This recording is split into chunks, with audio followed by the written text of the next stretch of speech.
Okay, so we're going to jump right in here. Today we're taking a deep dive into some recent moves by Cathie Wood and her team over at Ark Invest. Oh, interesting. Yeah, specifically we're going to be looking at their investments, purchases, I should say, in Tesla, Iridium Communications, and then also Intellia Therapeutics. Okay.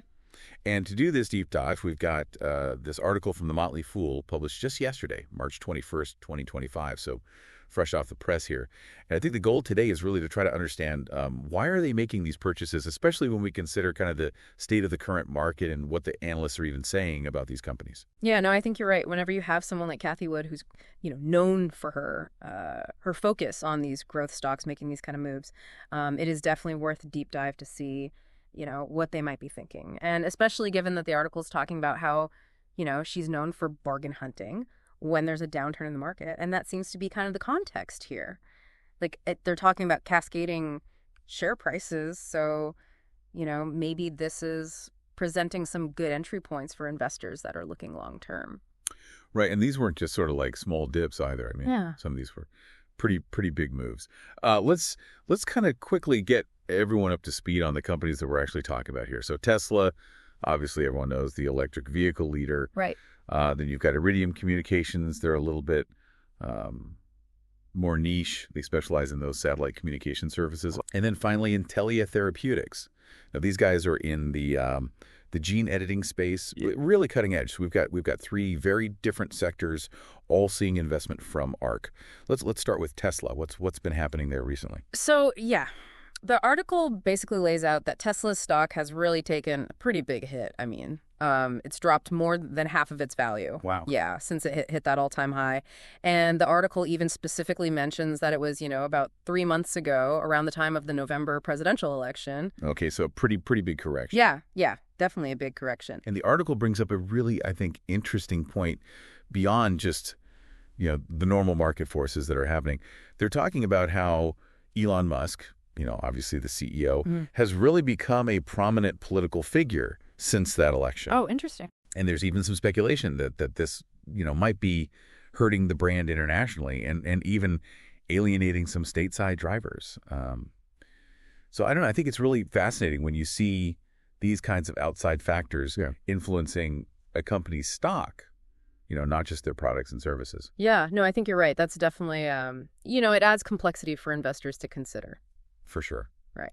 And on top of that, it's not just sort of this vague idea that maybe there's some political things going on. Like the article also mentions, some actual business challenges they're facing. Okay. Like, sales were flat last year.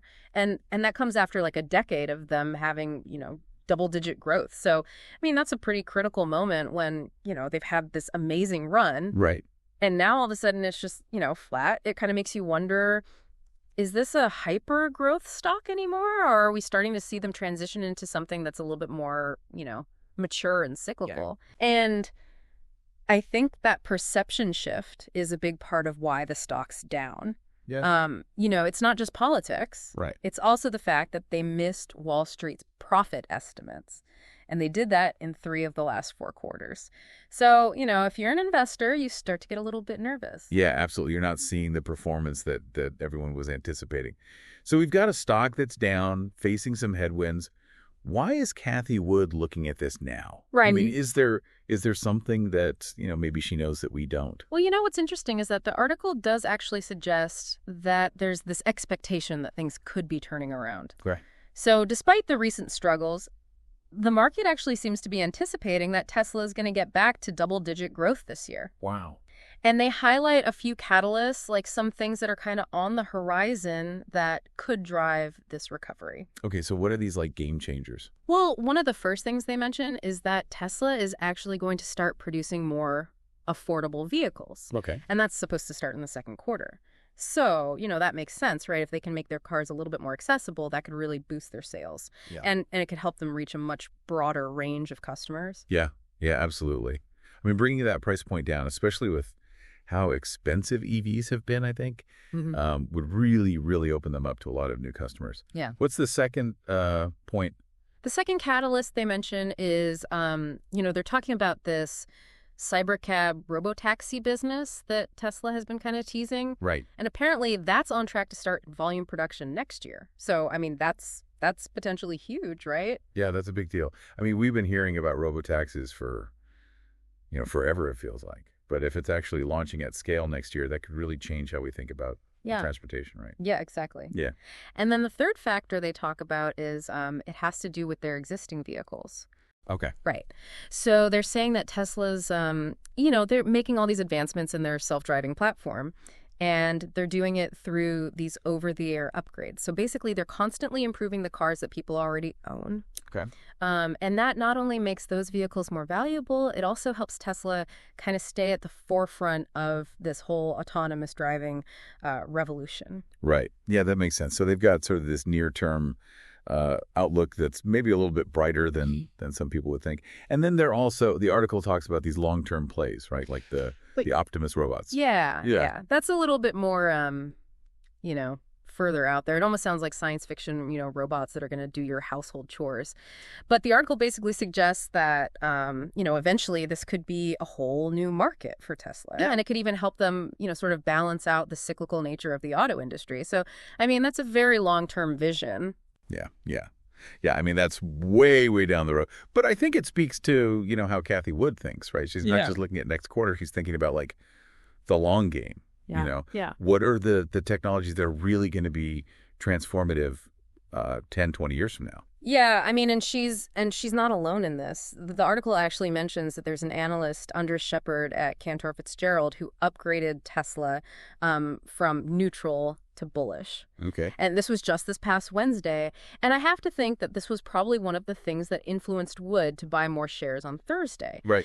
Because, a bullish rating, that basically means that the analyst thinks the stock is going to do better than the overall market. Yep. But what I think is really interesting is that even though Tesla's price has dropped so much, Shepard's price target hasn't changed. He's still saying $425. Oh.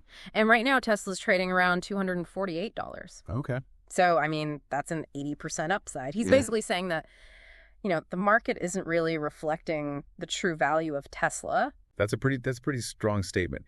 80% upside.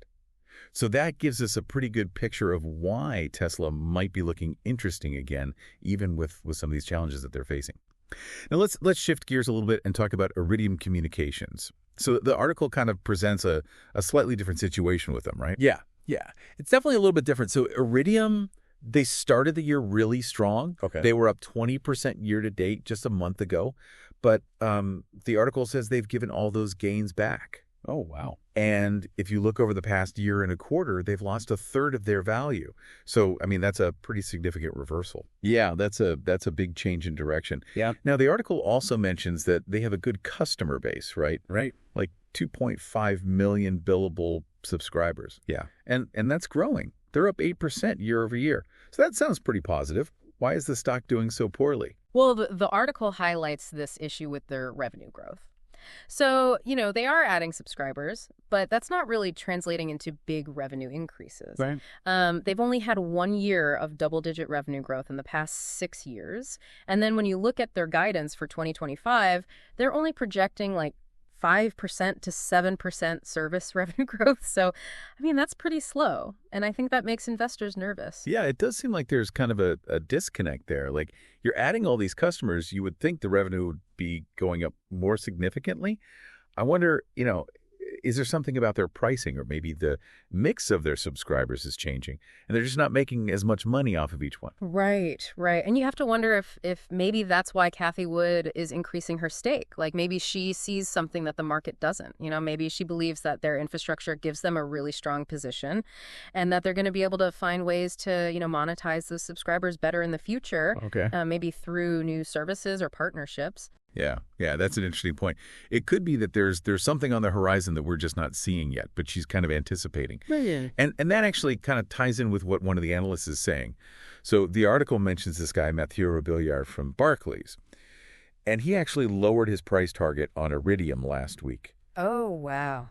And he specifically cited concerns about this slowing growth, and also the fact that there's more competition coming into the satellite communication sector. Okay. So, there are some headwinds for sure, but And this is where it gets really interesting. Okay. He still has a bullish rating on the stock. Oh, wow. And even more than that, Cathie Wood has been buying more Iridium stock this week. Yeah. Like every single trading day this week, she's been adding to her position. So wait, you're saying that the analyst, he lowered his price target. He's saying there's more competition, but he's still bullish. I mean, doesn't that seem kind of contradictory? Mm-hmm. Yeah, it's a little bit puzzling, right? Like, what's the key factor here that's overriding those concerns? It's not just him, obviously. It's Cathie Wood as well. Like, they're both seeing something that maybe, isn't obvious at first glance. Right, right. I mean, maybe they're thinking that even with slower growth, Iridium is still a solid bet long term. Maybe they're looking at their existing infrastructure, their growing subscriber base, and thinking, look, this is a really strong foundation. Yeah. And even if things are a little bit bumpy right now, they're going to figure it out. They're going to find ways to grow that revenue, maybe in ways that we're not even thinking about yet. Right. So it could be new technology, new partnerships, Yeah. Maybe something completely unexpected. I mean, that's what makes investing so interesting, right? Everyone has their own perspective, their own analysis, and they come to different conclusions. Okay, so let's move on to our final company, Intellia Therapeutics. Now, these guys are in the gene editing space, which is super fascinating, super cutting edge. But the article paints a pretty dramatic picture of their stock performance. Oh, yeah, no kidding. I mean, we were talking about Tesla and Iridium having some pullbacks, but Intellia, their decline is on a whole other level. Like, we're talking about a 96% drop from their peak. 96%. Yeah, I mean, that's almost unheard of. Wow. And this happened about 5 years ago. So, I mean, they've been on a downward trajectory for a while. And right now they're trading in the high single digits, like the article says. And actually down in the stocks mentioned section, it says they're around $9.01. So to sort of put that in perspective, Tesla was down 50%. Iridium was down, a third of its value. These guys are down 96%. Right. That's a huge difference. Yeah. And I think it really highlights the kind of roller coaster ride that biotech investing can be. I mean, the article describes gene editing as this really promising, area with a lot of potential upside. But it's still a very small slice of the overall biotech market. And it's also super speculative. The science is still developing and the clinical trials, they have a really high failure rate. So that kind of volatility, I think, is just built into this sector. Right. It's high risk, high reward for sure. So with Intellia specifically, why is Cathie Wood looking at this? What's the angle here? Well, it seems like they have at least one drug candidate that's generating some excitement. It's called NTLA 2002. Okay. And the article mentions this analyst, Mitchell Kapoor from Wainwright, and he actually initiated coverage on Intellia earlier this month with a bullish rating and a $30 price target. And his optimism is really based on this NTLA 2002 candidate because it has the potential to be a one-time treatment for certain genetic disorders. Okay. And that's a big deal because right now, the existing treatment, there are these really long, drawn-out prophylactic therapies. Right. And they're basically doing the same thing, but they just take forever. So if Intellia can come up with a one-time cure, that would be revolutionary. Yeah, I mean, for patients, that would be a game changer, right? Yeah. Going from, years of treatment to just one shot and you're done. I mean, that's incredible. And it seems like it's not just this one analyst who's bullish. The article also mentions Jun Lee at Truist, and he's also, optimistic, even though he did lower his price target recently. Yeah. So he went from $90 down to $50. But even with that reduction, that's still 5 times higher than where the stock is trading right now. Right. So, I mean, clearly these analysts, they see a lot of potential upside if Intellia's therapies work out. Yeah, so it's high risk, high reward, maybe even more so than Tesla or Iridium. So let's kind of sum up what we've talked about today. So we're looking at Cathie Wood, and it seems like she's doing some bargain hunting, and she's doing it in 3 very different parts of the market. We've got electric vehicles with Tesla, satellite communications with Iridium, and then this cutting-edge gene editing with Intellia. Right. And with each company, she seems to be making a bet on a turnaround story. With Tesla, it's about reigniting that growth engine. They've got new models coming out. They're talking about robotaxis, and they're constantly improving their self-driving technology. And there's that analyst upgrade suggesting there's a lot of upside potential. Right. And with Iridium, it's maybe a little bit more about looking beyond the near-term challenges, right? Like, yeah, growth is slowing down, competition is increasing, but there's something about their position, their subscriber base, that maybe makes them a good long-term bet. And it's interesting, right? Yeah. Because we have this analyst who's lowering his price target but still keeping a bullish rating. So, it's worth thinking about. What are those key metrics we should be watching in their upcoming earnings reports? What could indicate that things are turning around for them? Exactly. And then with Intellia, I mean, that's a whole different ballgame. Yeah. That's about, taking a chance on a company that's been beaten down, but that has this huge potential upside if their gene editing therapies actually work out. Yeah. So it's a huge risk, but the potential reward is enormous. And I think that's the question for investors in any of these companies, right? Like, what's your risk tolerance? Right. How much volatility can you handle? Because with Tesla, yeah, there's upside potential, but there's also a lot of uncertainty. The CEO's behavior is unpredictable. The competition is heating up. So, you really have to weigh those factors carefully. Right. And it's amazing to me how, across these three companies, we see such different opinions from the analysts. Yeah. Some are very optimistic, some are more cautious. And it just shows how complex the market really is, right? Absolutely. And so there's no easy answers. Right.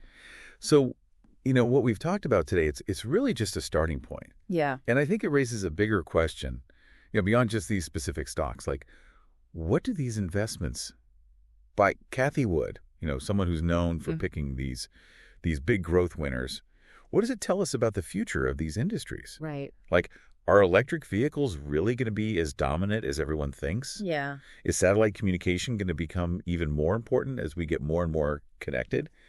And is gene editing really going to revolutionize healthcare? I mean, these are big questions, and I think it's worth taking some time to think about them and see how these trends play out. Absolutely. And I think, for anyone listening, it's a good reminder to not just focus on the stock price, but to really think about the underlying technologies, the companies, and the bigger picture. Right. Like, what are the trends that are shaping our world? What are the problems that need to be solved? Yeah. Because at the end of the day, those are the things that are going to drive innovation and create real value in the long term.